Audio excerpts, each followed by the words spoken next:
it's time to sit back and relax with your favorite drink. And listen.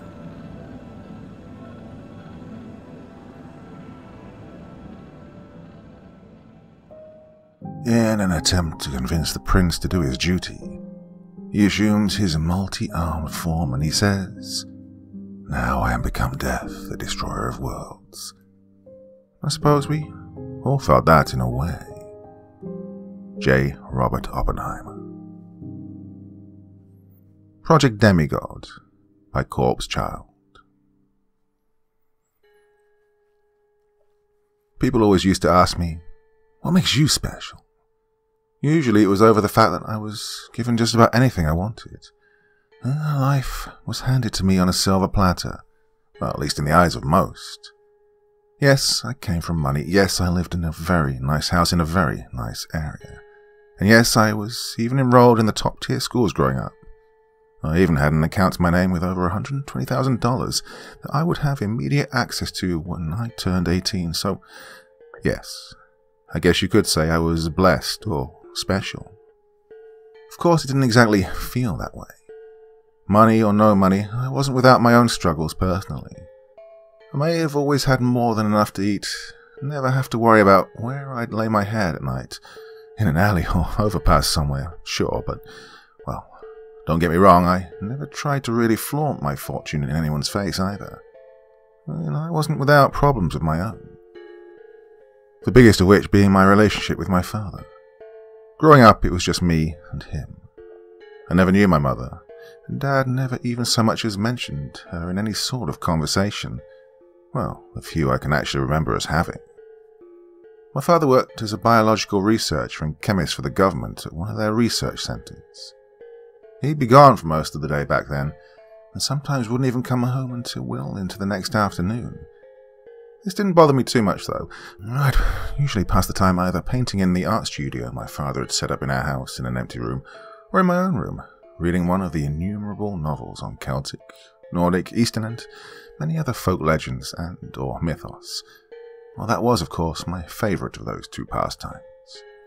Well, I'd be lost for hours imagining myself in those fantastical worlds, either rescuing a princess, slaying a mighty beast, or being granted some magical ability that elevated me beyond that of other people.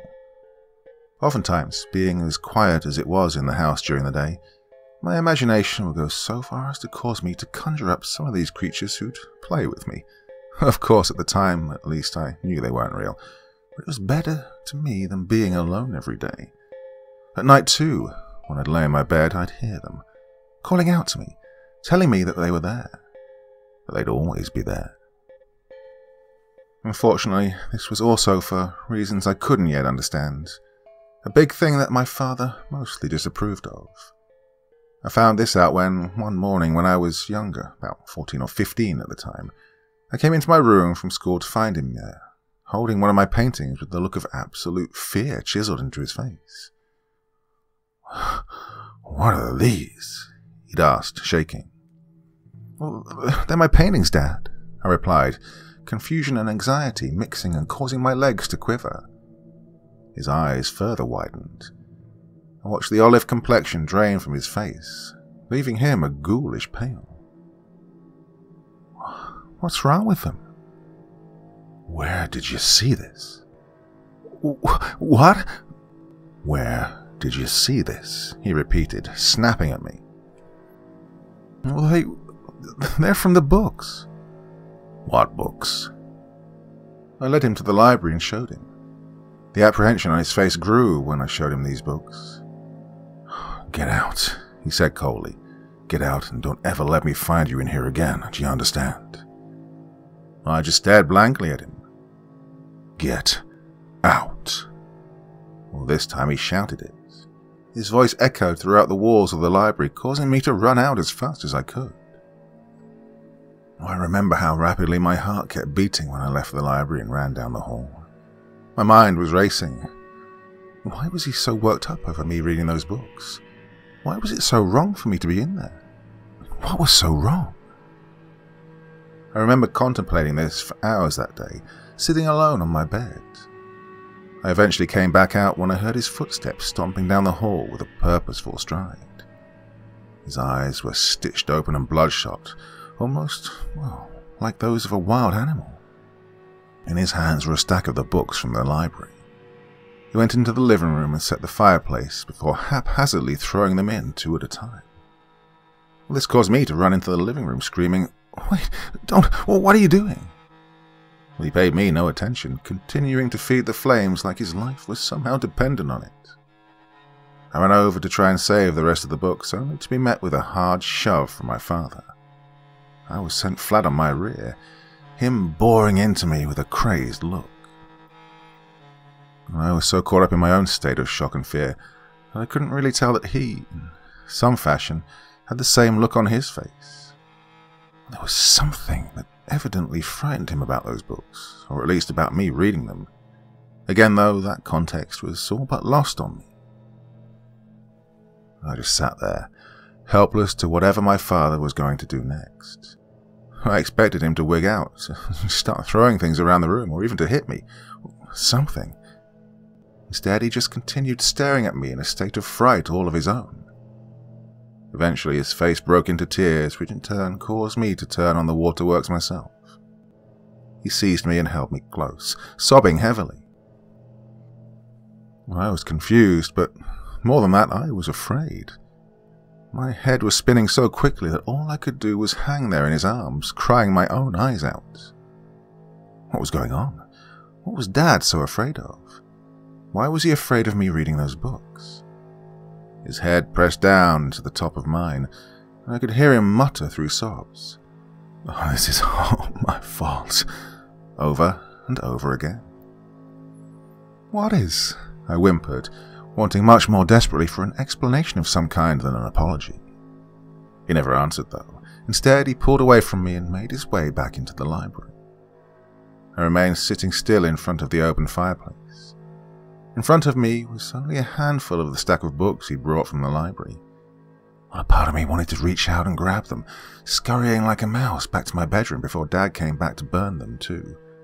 But I didn't. No, I just sat and watched the ones that had been thrown in slowly turn to ash.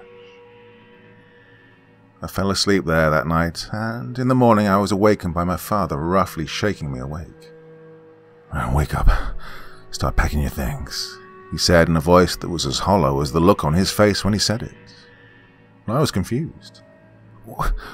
"What's going on?" I asked, stirring awake. He didn't answer at first, instead moving toward the hallway and rolling 2 suitcases towards me. He wouldn't look at me. "Dad, what's going on and where are we going?" "Pack your clothes, all of them. Pack up anything that's yours." My heart rate sped up, while at the same time sinking from my chest into my stomach. I may have been young, but I knew what he meant. He was kicking me out. So I stood, my knees shaking. "What's going on, Dad?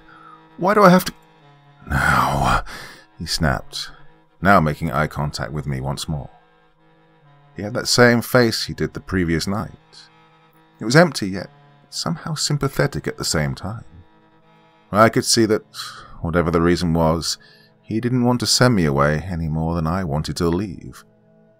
I swear I even saw a single tear streak its way down his face. He shuddered, wiping his face with his hand. "Just please, Joseph, do as I say and pack your things." "Where am I going?" "You're going to stay with your Grandma Wendy for a while. She'll be by this evening to get you." He then started back into the hallway towards the library. "Wait," I cried. "What about school and what about my friends?" He stopped and told me, numbly, dismissively, that he'd taken care of that. I wanted to press further, to cry out and to beg him to let me stay, or at the very least tell me why I had to go, but I didn't. Before I'd even have the chance, I heard the door to the library close, and I was alone in the living room. Everything was quiet. Far too quiet. The way you'd expect from a place that was long abandoned. In a way, that's what the situation was, abandonment. No cause or reason was given as to why or how long, just doing away with life as I knew it. I can't really describe what I felt as I stood in the empty living room. Well, I wanted to cry, sure. It was a frightening situation, but no. It wasn't fright I felt. I wanted to scream too. I wanted to punch, kick, and toss around everything around me that I could pick up and just wreck the place in a fit of confused hysteria. But I didn't do any of that either. I guess the word I'm looking for is that I was numb. So overclocked with confusion that my mind essentially had to reset like a computer, leaving me numb, hollow, just like my father was. And this is how I'd spend the rest of that day, absent-mindedly stuffing everything of mine that I could fit into 2 suitcases. It was around 6 o'clock that evening that Grandma Wendy came for me. I remember walking to the front door, taking one last look around the house.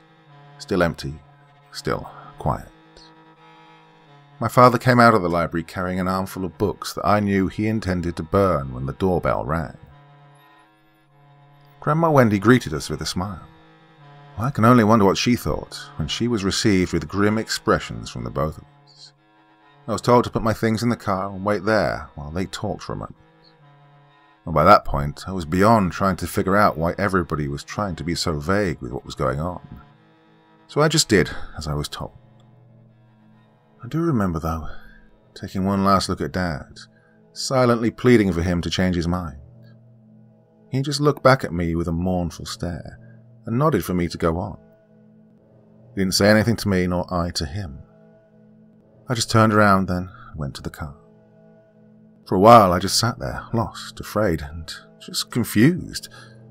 No matter how hard I tried not to think about it, I just couldn't help but brood on the simple question of what I'd done to deserve this. What did I do for my father to have to send me away? I thought briefly about the storybooks, the fairy tale collections, those that he was so quick to destroy. I thought too of the way he reacted when he discovered my artwork based off of them. None of it made sense. Well, I, try as hard as I damn well could not come up with any logical answer as to why my father was so adamantly against me reading them, against my enjoyment of fantasy. All of this continued to lead me back to that one central question, one that only now, many years later, am I finally getting an answer for. What was I not being told? Part 2. Well, as far as it went at the time, it was about 30 minutes later that Grandma Wendy came back to the car. Remember how she gave me a warm smile, sympathetic, silently telling me, "It's gonna be okay now." I looked one last time at the house. My father was stood on the porch, watching as we started away from the house. A mere few seconds later, we were on the highway on the 4 to 6 hour drive away to her house, ending the life I'd known for at least 14 years. Well, things changed drastically, for me, of course. I no longer attended the prep school that I'd done back home, instead having a tutor come to homeschool me, something that my father apparently had arranged beforehand. As well as this, given that Grandma Wendy didn't come from money like my father, I had to learn how to make income for myself like everyone else. I guess what I'm saying is I wasn't special anymore, like how I'd said I was earlier. Please understand, I'm not here to cry over that. I'm not saying that because of that little paradigm shift that life became a waking hell or anything like that. I was still able to live happily, even if I had to adjust to a new lifestyle. I grew up just fine, graduated, top of the class even if I wasn't actually there, got a bachelor's degree in English literature, and now I live in a very nice house of my own. Life went on, and I was still happy. And one thing stayed the same, though. Even if I could no longer read those books, I could still see them. The beings, the fairies, the gods and goddesses from them. Even into adulthood, I'd still hear them calling out to me. They'd tell me how they wanted me to join them in their realm. This, among anything else, proved to be my biggest predicament in life. Well, I guess, given that I'd lived so long by that point away from the realm of childlike imagination, having to live normally, I realized that it wasn't exactly natural. I guess you could say that I was hearing the voices of fairies. I'd been seeing a therapist for it for a while, and it had helped a little. For the most part, with his help, I'd managed to see and hear them less and less. Not completely gone, but not too much to be really problematic. His theory was that it was sort of my mind's way of holding on to a piece of the past. He said that our minds, usually after something shocking or traumatic like that day at the house, will grab onto something happy as a sort of defense mechanism. In short, because I'd see the fairies when I was younger and had many fond memories of them, I'd see and hear them now as a way of preserving the past. This would ultimately become my way of accepting what I was experiencing. Not only that, but it was also how I'd make peace with what had happened at the house, with what happened between me and my father. Until now, I'd never thought anything more of it. Then, last Tuesday happened, and I got the phone call. After that day, I never actually saw my father again. He never called or wrote either. The only word I'd ever received from him was a birthday card in the mail, along with a check for $300, at least until my 21st, where it was a bottle of imported red wine instead. Outside of that, the old man basically didn't exist to me anymore. Hell, I won't lie. For a while, despite looking more and more just like him whenever I'd look in the mirror, I actually started to forget what he even looked like. Well, I guess, along with my memory of him, my anger towards him also faded into obscurity. It was early last Tuesday when I got the call that changed all of that, though. It was from an old colleague of his from the laboratory he'd worked in. My father's body was found hanging from the rafters in the library. He told me he'd been absent for almost a month and a half, having put in a letter of resignation, and had gone to check in with him. When he was found, it was clear he'd been dead at least 3 days. I left the next afternoon to go back to my old home, having taken off a month from the office on paid leave. I arrived that evening where I was greeted by the colleague and a few of my father's associates, as well as men in black suits. Legal consultants, I figured. Each of them briefly exchanged condolences before leaving. One of them, the one I'd spoken with on the phone, gave me a folded piece of paper before I left, telling me they found it with the body. Once everyone was gone, it was dead silent again, just like the old times. No creaking, no tittering, no whir of air, nothing. Standing alone once again in the empty living room, the memories came back to me. All the fantastic adventures I used to have, the quests I'd embark on, and with this, they came back as well. I could hear them, the soft, crooning voices of what I imagined to be a beautiful goddess. "There's nothing for you here, child. Come, it's time, my child." I shoved this down, though. Even if the voices were just a preservation of memory, they weren't welcome in that moment. No. Being there, in that living room, in that empty, silent house, only brought memories of loneliness, of abandonment. I looked over to the fireplace, a stack of books sitting in front of it. I went over and took a closer look at them. They were a mix of textbooks on biology as well as a few on quantum physics and engineering, a few on philosophy and religion, and the rest were a couple of the mythology and folklore collections I'd used to read. Well, this prompted me to go into the library, where I then finally took out the piece of paper. Unfolding it, I saw that at the top of it was a paper-clip photo of him smiling, with me cradled in his arms, asleep. Well, this actually got to me for a moment. Not because it was a heartfelt moment, or because it was a happy memory of me and him together, but rather because of the fact that, for most of my life, even early on, he'd never been there.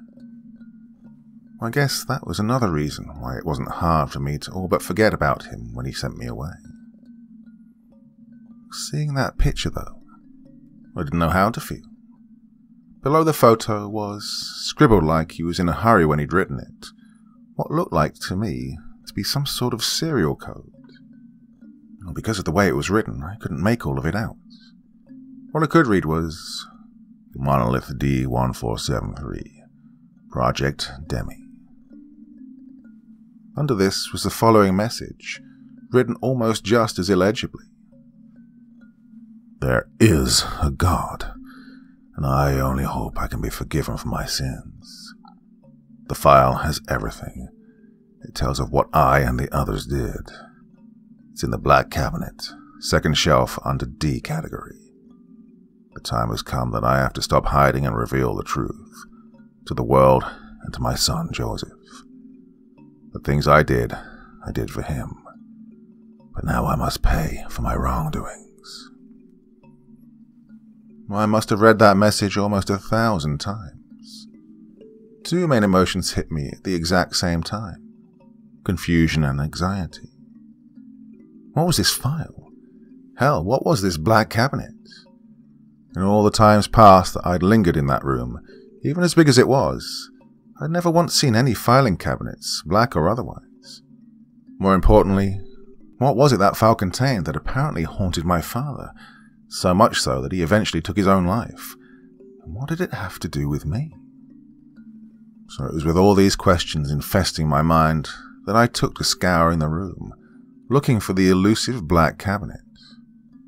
I tore that entire room apart, top to bottom, tossing books around, and eventually even resorting to toppling some of the shelves over to find it. It was only after, purely by accident, I'd thrown aside one of the large brown encyclopedias on the second-to-last bookshelf that remained standing, that I watched an area of the wall at the far end of the room, ironically the space that used to be occupied with the fantasy books I used to read, by the way, slide to the right, revealing a doorway to another room.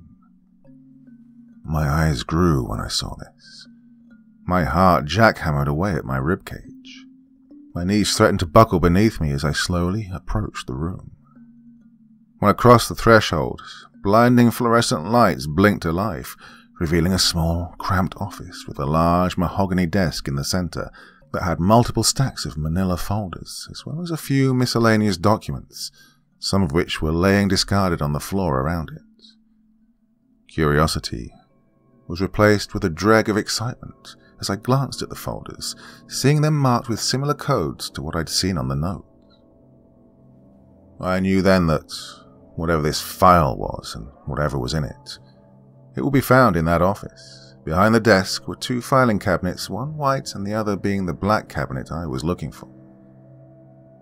I rifled through the second shelf for about 20 seconds, through all of the similarly labeled folders, until finding the file labeled with the code written on the note.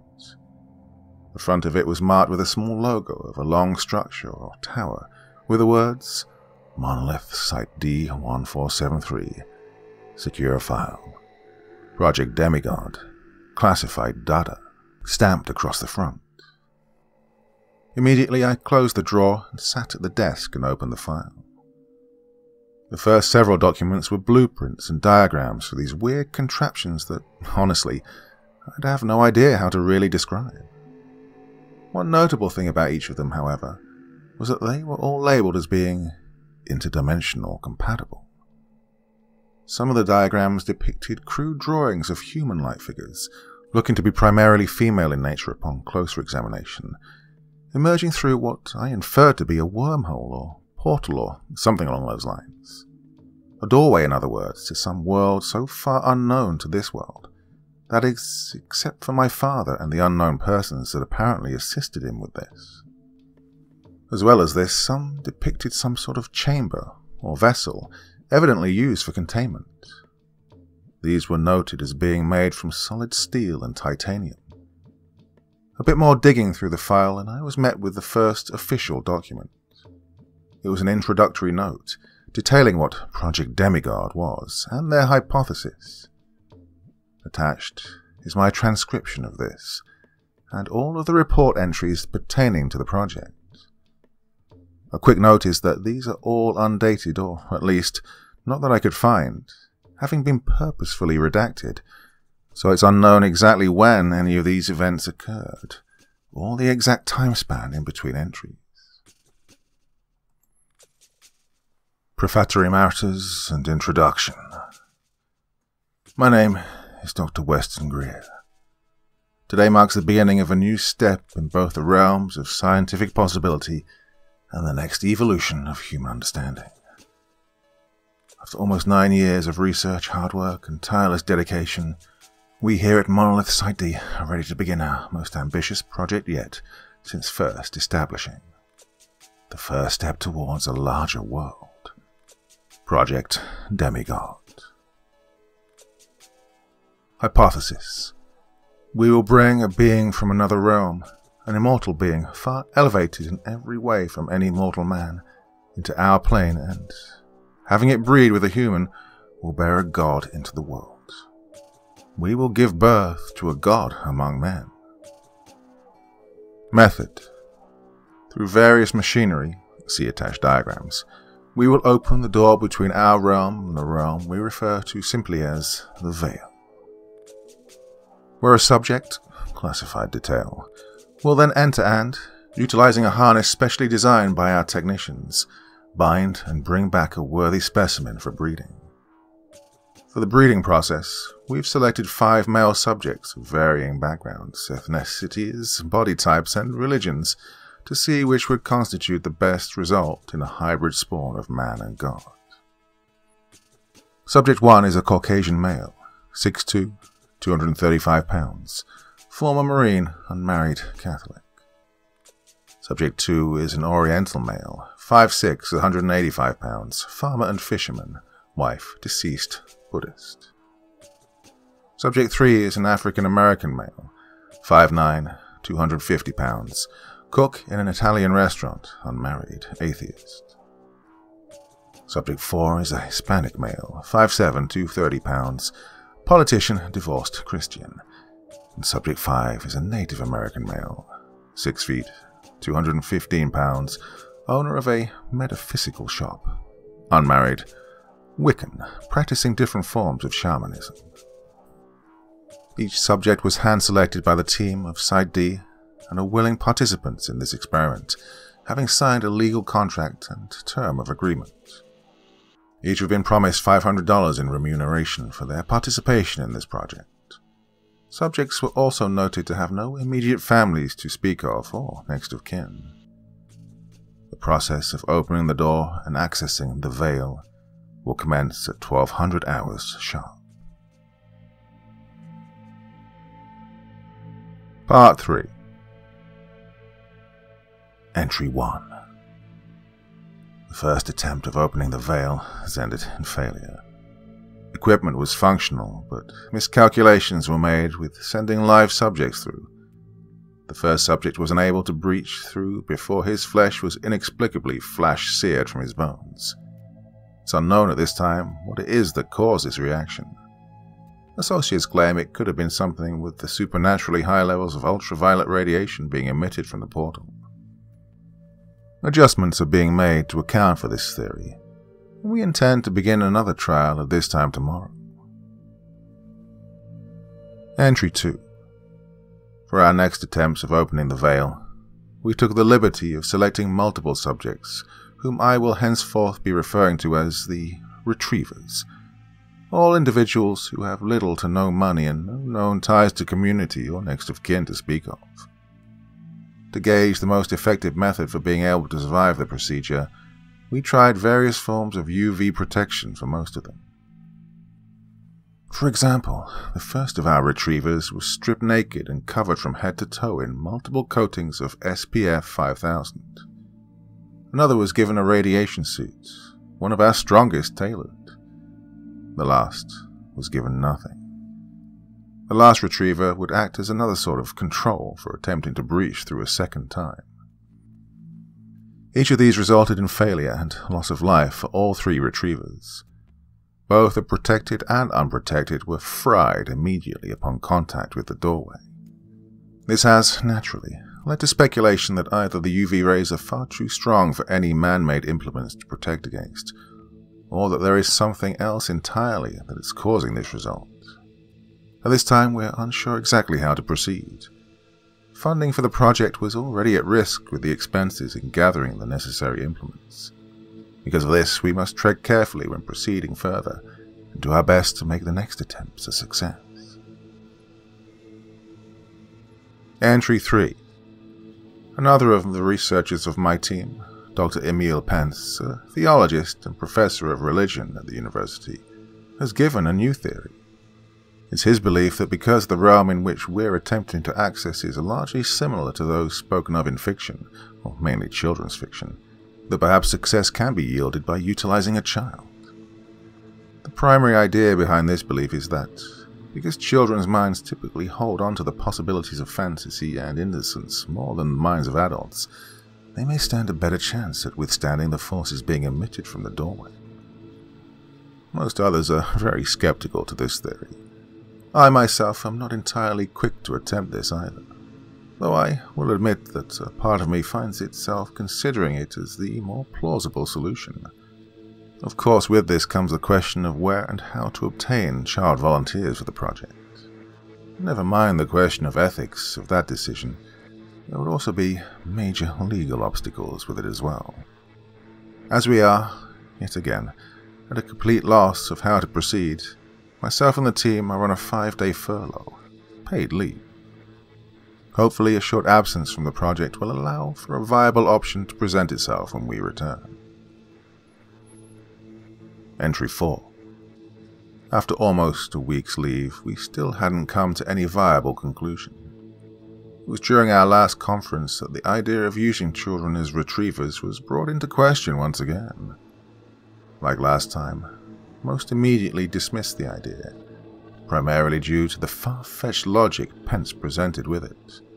I, on the other hand, was a little more open to discussing the idea.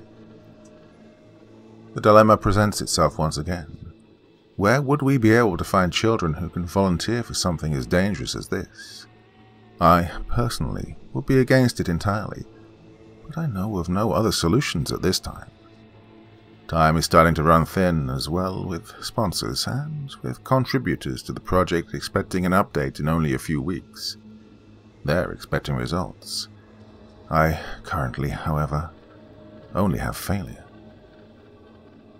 Entry 5. What I do next I take no pride in. I will state for the record that this decision of mine did not come easily. It came only after many days and nights spent in long and drawn-out contemplation, and even then it would ultimately be the looming fear of the project being discontinued that decided me. What I do, I will also do without the assistance of many of the others, some of whom have defected on the project because of what I plan to do. My plan is to adopt a handful of the children from the local orphanage to utilize as retrievers. If Pence's theory is correct, and I can only pray with all my heart that it is, then by utilizing the children's capacity for imagination for their suspension of disbelief, they stand the best chance at being able to reach the veil without themselves being harmed. May God have mercy on me, and all of us for whatever may happen next. Entry 6. A couple of weeks have now passed with no progress on the project. We had to put everything on hold while attempting to ensure the Department of Social Services would allow the children in our care. It's not like they'd ever have allowed us to have them if they knew our real intention for them. The children have been living in the loft, off-site from the facility, for almost 2 weeks. Pence and one of the biologists of our team, Dr. Amelia Orne, have acted as the pseudo-parental figures for that time. Yesterday was the finalization of the adoption process, and with that the project may continue. The first attempt with the children will commence promptly at 2300 hours tomorrow night. Entry 7. We've now had our first glimpse at success since the project's beginning. Pence's theory seemed to prevail, at least from an effective standpoint. Still not entirely sold on the science or reasoning behind it. Well, the result was there. Once opened, the modified retriever was able to breach the doorway without being harmed. Now, we wait. We have estimated it taking a minimum of 5 hours and a maximum of 8 to 10 for the retriever to harness the specimen and make his way back through the doorway. It is at this time that I hold my breath and pray that the retriever may emerge with our specimen. Personal note. 4 hours have elapsed now since sending in our retriever. During this time I can't stop myself from imagining what that young man is seeing right now in there, in the veil. Oh, I remember how afraid he was when he was met with the opening of the veil. He's still so young. I wonder if he looks at it, any of it at all, in fascination and wonder, as was characterized by Dr. Pence, or in terror, as I'm sure I and so many others would if faced with such as he is now. More than this, however, I can't, try as I would, quell the growing senses of shame for delving to such extremes as this. Such is the pursuit of knowledge, I suppose. Entry 8. Hour 12 has passed, and there's been no activity from the Vale.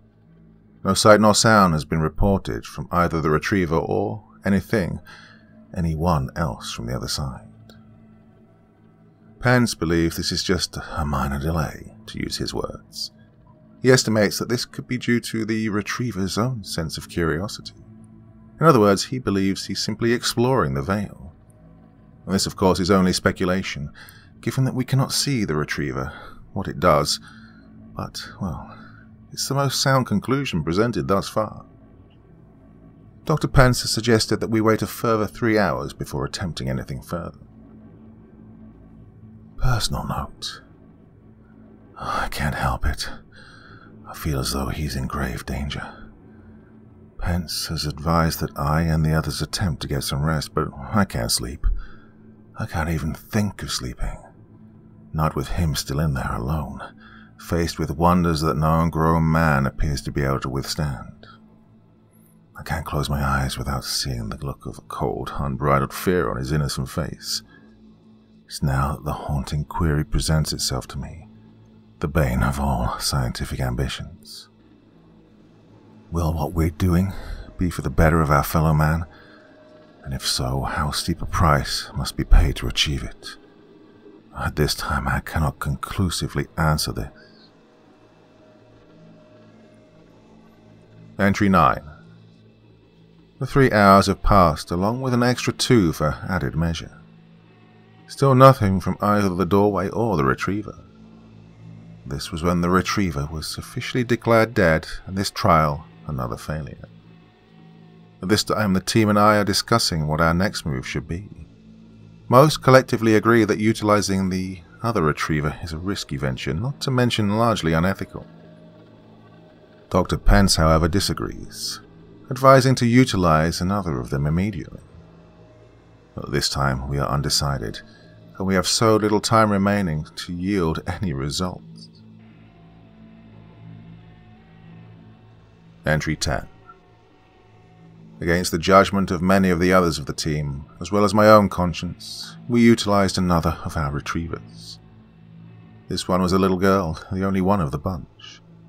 This adjustment was, of course, done at Dr. Pence's recommendation. Well, it must be mentioned that it would be at this time that many more from the research team stepped away from the project for moral and ethical reasons, leaving only a fraction of our original crew left to continue. At 23:30 hours last night, we deployed the second retriever through the doorway. Almost a full 12 to 13 hours passed with no activity from the other side, before she too was declared a loss. Further use of the retrievers is currently being debated. Personal note. I cannot lie, my own faith in Project Demigod and its merit has waned significantly since commencement. I can't blame those that have deserted the project. In truth, I felt compelled to do the same when I realized we'd sent yet another sweet, innocent child to their death. I'm honestly not sure how much longer I'll be willing to go on with any of this myself. Dr. Pence is also starting to worry me. Up to the present, he's not seemed to give any second thoughts about using the children. I'm sure the others feel the same. They see it too. The way in which he all but directly sees them not as children, but simply as tools.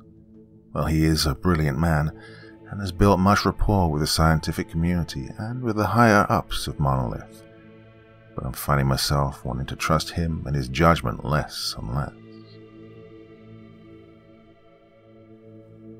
Part 4.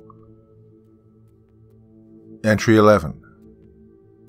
Due to breach of conduct and ethics, Dr. Emil Pence has been withdrawn from any further involvement with the project.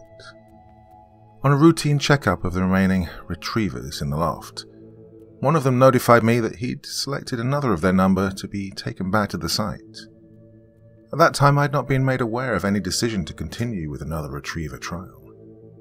This proved to be the case indeed when, asking the others why I'd not been notified, nor had any meeting been called to discuss the matter, they answered that this was because no such decision had yet been made.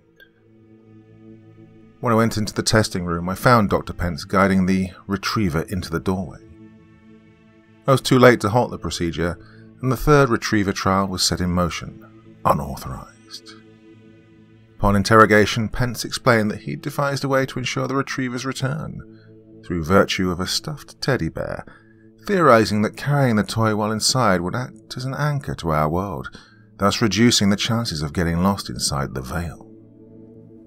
Only 5 hours later, activity was reported from the other side doorway, and after about 5 minutes of intense energy spikes, the doorway opened, and from it emerged the unauthorized retriever, along with a live specimen. The trial was a success.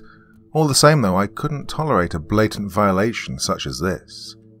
It was unanimously agreed that Dr. Pence could not be allowed any further involvement with Project Demigod, for the safety and well-being of ourselves and of others. At this time, primarily for our own protection from legal prosecution over this, and for several losses of life, no criminal charges will be pursued against Dr. Pence. Personal note. This situation has served to only further solidify my anxiety about whether or not our work here is justified by the principles of scientific discovery. On the one hand, it would be, of course, easy to say that Dr. Pence's actions were foolish and wrong, psychotic even. Yet, at the same time, I can't help but wonder if, like me, he really did only have the best intentions with the larger picture as a whole. What he did was dangerous, not to mention deceitful, but, as stated in the report, it worked. We were successfully able to send and bring back a retriever, along with a live specimen. This has led me to ask one big and damning question. Would I, in only a short matter of time more, have perhaps done the same? Entry 12. With the success of the retrieval aspect of the project, we've begun the second phase, the act of mating and breeding with the specimen. Resembling a female, judging by the vaginal genitalia, as well as the appearance of breasts. Her body is slender, with light yellow skin that almost appears to be glowing, possibly emitting some sort of energy or aura from within her body. Specimen will henceforth be referred to as Hera, named after the Greek queen of the gods and the earth, and mother of the mythical demigod Hercules. Hera appears to be mute, being without the appearance of a mouth. It's currently unknown if or how she is able to communicate. Also unknown at this time is what sort of adverse effects, if any, might be inflicted upon the breeding subjects after intercourse. We're left with only speculation for now. We began with Subject 3. He finished in about 3 minutes and was escorted back to his quarters with the other 4 subjects. We intend to wait another month before making another attempt at breeding. Entry 13. Subject 3 has begun complaining of experiencing extreme migraines, nausea, and frightening hallucinations.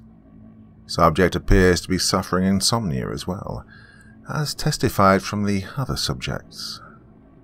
Subject 3 will be given sleeping medication going forward. Hera has remained docile, almost catatonic, since her interaction with Subject 3. Any attempts at stimulating her have resulted in nothing happening. In another week, we will attempt to breed again using another subject. Entry 14. We utilized Subject 1 for the second breeding session. He was finished in 5 minutes. Hera reacted in a way perhaps more favorably to Subject 1 than Subject 3, judging from the way she appeared to submit more freely to him than the other. Of course, that's only a rough inference. Still, so much is unknown about Hera. Her mannerisms, her level of perception, and just her overall sense of emotion, made all the more impossible to figure out by her lack of communicative ability. For now we can only guess that she somehow favours Subject 1. Subject 3, on the other hand, has been getting worse and worse. Despite routine doses of sleep medication, he's still reporting to suffer fits of insomnia and night terrors. Subject 3 has noted on multiple occasions to see a woman's face in his dreams. He describes this person as having pale, jaundiced skin, long, flowing, green, leafy vines for hair, and white, glowing eyes. He claims it to be tormenting him, chastising him as a person. As well as this, I've personally noticed how withdrawn Subject 3 has become from the others around him, always looking over his shoulder at every little noise and even acting aggressively when approached by others. Considerations now being discussed on the decision to cut Subject 3 from the project. In another month's time, the third breeding trial will commence. Entry 50. In the late hours of the night, Subjects 1 and 3 engaged in a brutal physical altercation. The other subjects evidently attempted to break up the two, but were unsuccessful. In the end, Subject 3 was the only one remaining alive, having murdered the rest. Subject 3 then attempted to make a beeline for the breeding room to Hera. An attempt was made by one of the other researchers, being without a security team due to limited funds, to subdue him with a tranquilizer. This resulted in Subject 3 claiming another victim by snapping the man's neck. Subject 3 was finally subdued when he reached Hera once again, stopping and immediately screaming for her to forgive him and to give him peace. This distraction provided an opening for me to come up behind and subdue him with a tranquilizer of my own. Subject 3 was immediately removed from the site, and steps have been taken to ensure that nothing he has seen or done here is spoken about. At this time, with no living subjects remaining, no viable results, and no more available funds for continued experimentation, steps for the discontinuation of Project Demigod are currently in motion. Most of the already skeletal staff have taken leave already from Monolith Site D. Remaining are myself, Dr. Orn, and 2 of the other physicians from the project. In 2 days' time, Monolith officials will be coming to remove the equipment and seize all data that was gathered during the duration of Project Demigod. In conclusion, Project Demigod was a failure. Entry 16. This, as well as any possible notes or recording of these events going forward, will be an unofficial record. It was at around 01:30 hours this morning that I and Dr. Orn were awakened by what sounded like wails of pain coming from the breeding room. Upon investigation, we found the source of the sounds to be coming from Hera, despite having no mouth to scream from. Her stomach was extended and she was clutching it as she appeared to writhe in agony. Her wailing became deafening with each passing second, and I and Dr. Orn were unsure of what to do. We decided to open the breeding chamber she was contained in and attempt to administer any medical aid we could in that moment. We had no surgical supplies and only a limited supply of select drugs, mainly anesthetics and or morphine. We weren't sure, given her supernatural nature, what kind of effects the drugs might have on her, but in the end we took action and administered a small dose of morphine to her. She jerked violently, flailing her arms around wildly, swiping and clawing at the air like she was fending off a predator, before finally relaxing. A quick check of her vitals confirmed that she was still alive, merely unconscious. Dr. Orn and I are both very curious as to what caused Hera so much pain like that. Unfortunately, with the equipment decommissioned and officials arriving in a day's time, we're unable to pursue the matter any further. Entry 70. Official or otherwise, this will be my last report on Project Demigod. It was this time 2 days ago now that Hera awoke, crying in pain once again. This time was far more painful, and her stomach had swelled even bigger in size from the last time. When myself and Dr. Orn attempted to investigate, we were met with a shocking discovery. Hera had gone into labour. Immediately we fetched a pail of ice and water to keep her hydrated during the delivery process. It was here, however, when another far stranger phenomenon occurred. While we attempted to aid in the delivery process, Dr. Orne began seizing and clutching at both her stomach and her temples. She then began screaming that she could hear a voice speaking to her, taunting her, similar to the earlier situation before with Subject 3. This was then followed with Hera's body abruptly going motionless, while Dr. Orne began writhing and flailing, shrieking like Hera was. Dr. Orne underwent this hysteria for almost a full minute before her body seized up, stiffening, with her eyes rolled back into her skull. Her jaw distended and, in a voice I know not at all how to describe, she said to me, "You, Doctor, you did this. You murdered men and children, and now this woman? And to what end? You wish to bear God unto the world, and you will. You will father a child born from me, the fruit of your perverted ambition, and he will serve only as a reminder of such. You will look upon him not with pride but with grief at what you have done, and the day will come when his memory will be the end of you. A day when this child, your manufactured God, will find out who he truly is. You will hear my call in his heart, and will command power against you and all men like you, the likes no man before has ever fathomed, and will raise you all to ash." Upon her speech's conclusion, I heard a sickening crack of bone and squelching sound, followed by something protrude, nearly breaching from Dr. Orne's stomach.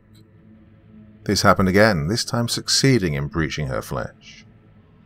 What emerged was a tiny, chubby foot belonging to a newborn infant. It waved frantically at the air. Dr. Orne's convulsing body slowly began to die down until fully relaxing in death. From her stomach, the spawn's hand began trying to free itself, and the rest of it from Dr. Orne. Well, for a moment, I simply stared on in terror, before cautiously approaching the body. Still not yet having developed any muscle strength in its arms, the newborn couldn't free itself the way it evidently wished to. Unaware of any other action to take, I took a pair of sutures and the scalpel and performed a very crude emergency C-section, successfully birthing the child, as well as sealing the deceased Dr. Orne back up with the sutures. The newborn screamed and wailed, taking in its very first breath. I looked into the infant's eyes. It had light yellow skin, just as Hera had had. It also appeared to bear other resemblances to Hera, such as the eyes and light green hair. The miracle had happened. I, Dr. Weston Greer, bore a godlike creature unto the earth. But the question remains, just how high a price was my success achieved? I took the child in my arms and held it for a moment. Suddenly it fell unconscious, and I watched its skin change complexion from its original yellow to a more natural shade of olive. Its hair too changed to a darky brown. It looked peaceful resting in my arms, and yet I felt none of the warmth this feeling should bring. Instead, all I could think of as I watched it sleep were the lives that were senselessly spent simply for the pursuit of scientific expansion. It was with this in mind that I made the decision that I would raise the child myself. Taking the child, I seized this file and ran from the facility, where I've presently gone rogue.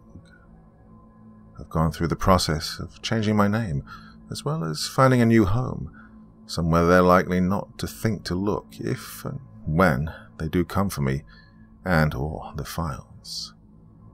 I live now under the name of Gerard Bishop, and the child I named after my middle name, Joseph.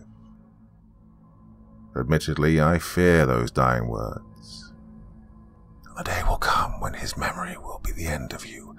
A day when this child, your manufactured God, will find out who he truly is. He will hear my call in his heart, and will command power against you and all men like you. I worry that, despite my best efforts to raise him with love, something will happen to turn him against me one day when he grows up. What exactly will happen when such a time comes, I know not. Nevertheless, as long as I can help it, Joseph will live a peaceful life with me. Everything that has happened and everything I do now, going forward, is for him, my life's true work.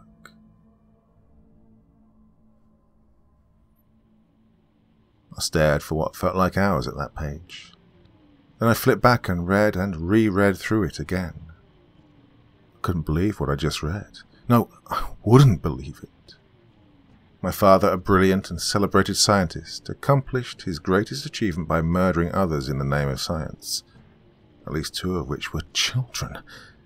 And then, even more horrifically, I was that achievement, born and bred out of blood. No, I didn't want to admit it was true, but deep down, I knew it was. The more I thought back, the more the pieces of a long, unsolved puzzle began falling into place. I knew now why Dad was almost never around, and I now understood why it petrified him so much when he found out that I'd been reading those books. I wasn't just his son, I wasn't just his greatest achievement. I was his reminder of the price of pursuing knowledge. Moreover, I now understood myself. Why I was always drawn to the books, those stories, those worlds, the characters. And I think that's what he feared most, that I would learn the truth. And that was why he sent me away all those years ago, why he never tried to see me or explain any of this to me himself, and why his life ended the way it did. He feared the truth, that even with the best of intentions he travelled the long, dark road to hell. Well, I write this now because the truth needs its day. After all, it's what I was born for.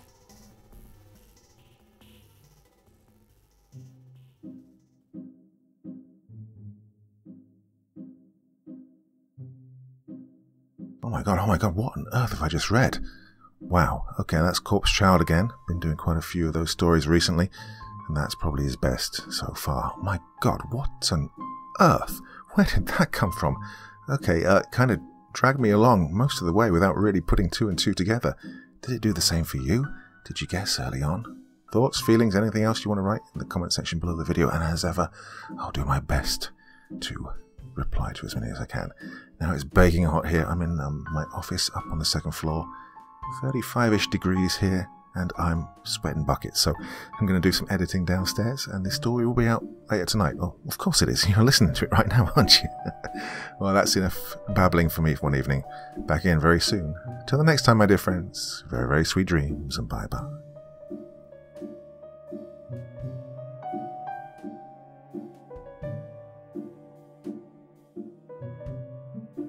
Thank you so much for taking the time to listen to this story today. Really means a lot to me and to the author of the story, of course.